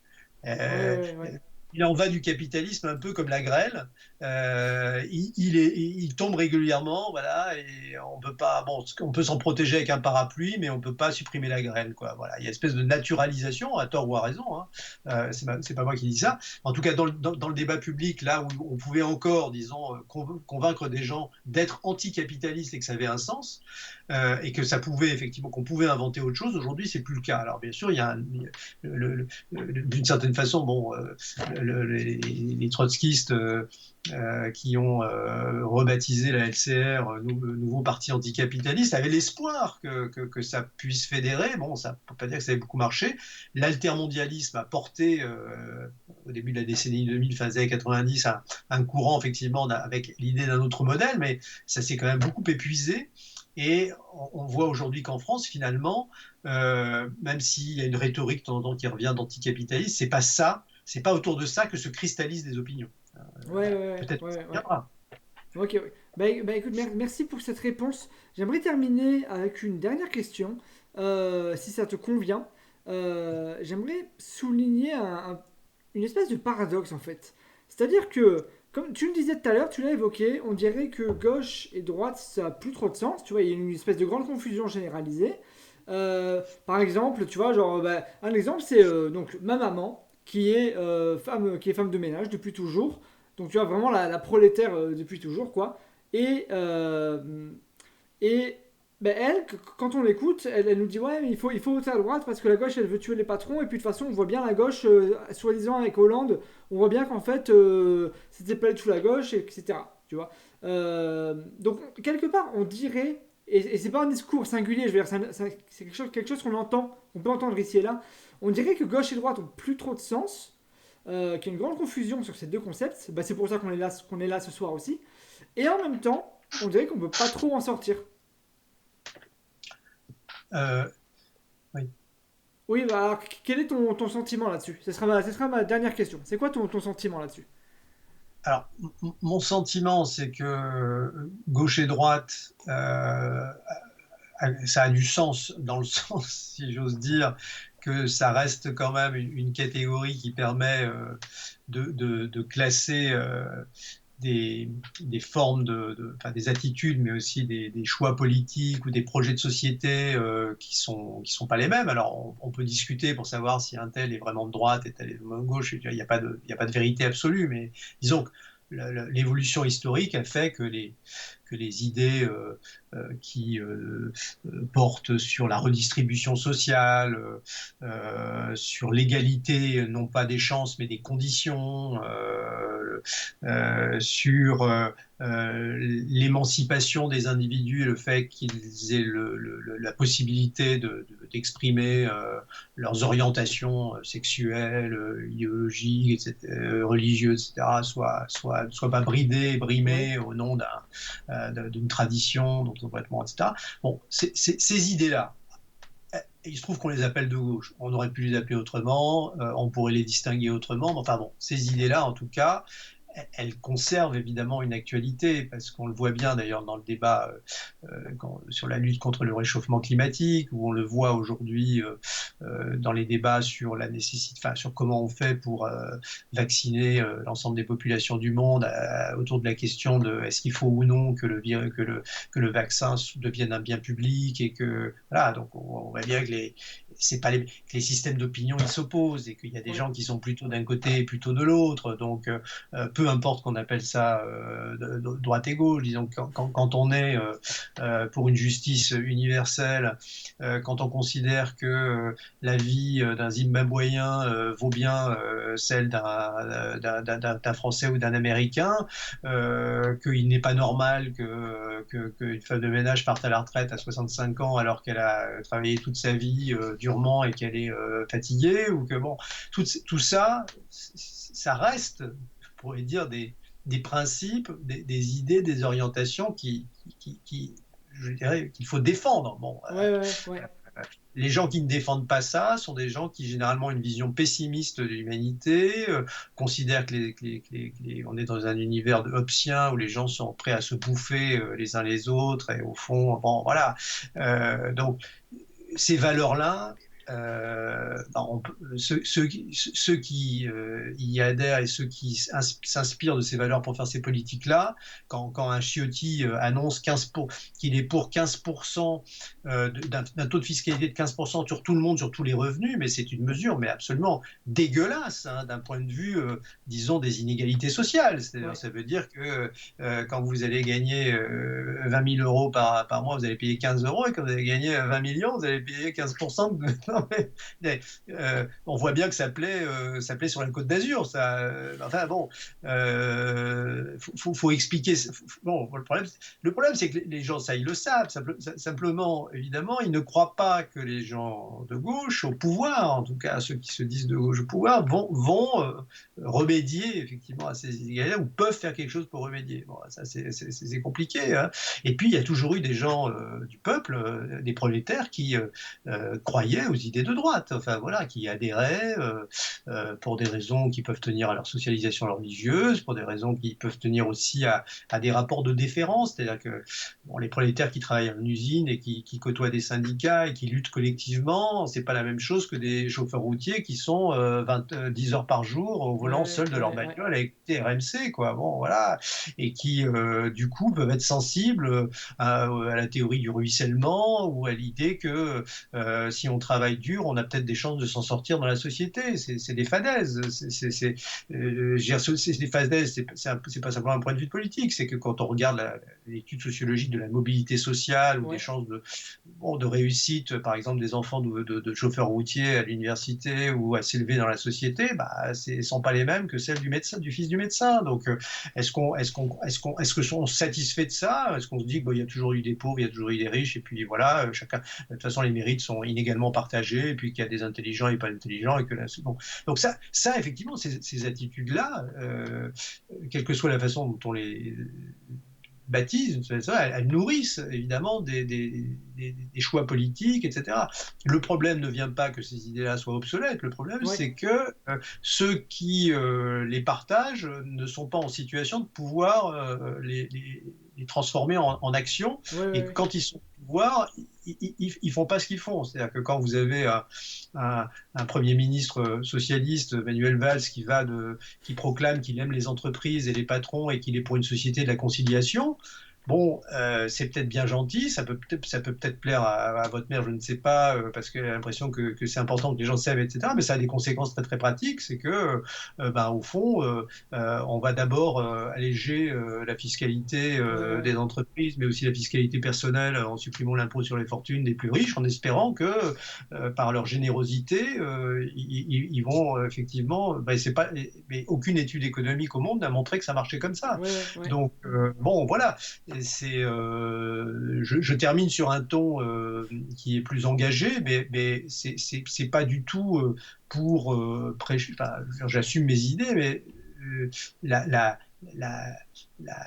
l'idée importante, c'est quand on dit la gauche et droite, ça ne veut plus rien dire. C'est les partis de gauche et les partis de droite aujourd'hui, finalement, se distinguent beaucoup moins hier qu'avant. Ce qui offre effectivement la possibilité à un Emmanuel Macron de dire, écoutez, tout ça, de toute façon, c'est pas efficace. Donc moi, je vais mélanger les meilleurs des deux, puis je vais faire une politique efficace, quoi. Bon, voilà, comme si c'était une politique qui était neutre. Elle n'est pas plus neutre que celle des autres, bien évidemment. Bien sûr. Donc, il y a une stratégie. On essaie de cacher, au fond, il fait une politique de droite en disant qu'il fait une politique du centre. Voilà. Et il y a suffisamment de gens pour le croire. Voilà, ça marche. Alors, Frédéric, merci pour cette réponse. Bubu, est-ce que ça te va Frédéric, est-ce qu'on peut te contacter sur Twitter ou par mail pour prolonger? On a Bubu qui a une question, mais qui, je pense, demanderait encore beaucoup de temps, et il est déjà tard. Il y en a qui bossent demain, on n'est pas tous au chômage, ok les gauchistes. Donc Frédéric, est-ce que tu serais ok pour discuter sur Twitter ou par mail? Ouais. Pas tout de suite là. Non, bien sûr, bien sûr. Mais dans le cas, si jamais Bubu te contacte, est-ce que tu pourrais lui répondre? Oui, bien sûr, sur Twitter, et puis il n'y a pas de souci. Bubu, je te propose de faire comme ça, parce que là, ça fait 1h30 qu'on y est. C'est une réponse en plus qui peut engager des réponses longues. Écoute, merci beaucoup Frédéric Savicki d'être venu sur la chaîne. Merci à toi, merci à vous tous. Là, je sais pas qui se cache derrière tous ces pseudos, mais je présume que ce sont tous des gens très, très sympathiques et très intéressés. Donc, pour rester de toute façon pendant 1h30 un jeudi soir comme ça, c'est quand même que c'est un public de choix. Donc, je Ah, les mais remercie. mais ici, c'est la qualité avant tout, hein, que ce soit le streamer, le public, les invités, les sujets, tout est ultra qualitatif. Voilà. Alors Frédéric, on n'a pas abordé ce soir. Pandolf avait posé une question à ce sujet, mais est-ce que ça te dirait à l'occasion de revenir pour qu'on parle des partis politiques? Est-ce que tout le tintouin comme quoi les partis c'est fini et que maintenant c'est les mouvements, est-ce que c'est sérieux ou pas? Est-ce qu'à l'occasion, ça te dirait qu'on se recale une date? Eh ben, écoute, oui, j'ai écrit un petit livre qui est collectif, qui est sorti là-dessus il y a un an. Donc, bon, donc c'est un sujet qui m'est cher et sur lequel je pense avoir des choses à dire sans me répéter Ouais, par rapport au sujet d'aujourd'hui. Donc, bien volontiers après Noël, alors, hein, plutôt. ouais, bah, évidemment, évidemment. Là, c'est bientôt les vacances. Mais voilà, merci beaucoup, Fred. Eh Dites ben, merci, Fred, s'il vous plaît, dans le chat. merci, merci. Mais ouais, mais du À, coup, à du votre coup, Bubu, service. Bubu, tu peux te mettre en contact avec Frédéric. Frédéric, est-ce que tu viens de dire service? J'ai dit à votre service, oui. Ah, d'accord, ok, non, parce qu'en fait, ici. Pour échanger sur Twitter. Ouais, ouais, non, c'est parce qu'en fait, en Alsace, au lieu de dire de rien, on dit service. Et du coup, je me disais, tiens, peut-être qu'il Ah est oui, alsacien. d'accord. Mais non, en fait, non. En fait, Ah non. non. Merci à Ah tous, en non, tout moi cas, je bonne servi soirée. seulement. Non, non. Nous, nous, Allez, nous, les amis, on se retrouve dimanche 21h, revue positive, débrief de l'interview, vous connaissez. Et mardi prochain, on se lit un texte de Frédéric Lordon sur la gauche et la droite. Voilà, ça c'est le programme pour les jours à venir. On se retrouve dimanche, on débriefe tout ce qu'on s'est dit là, plus revue positive de l'écologique, du social, des animaux, vous connaissez. Merci Frédéric, merci tout le monde, merci le chat, bonne nuit, bonne soirée. À dimanche 21h, bisous.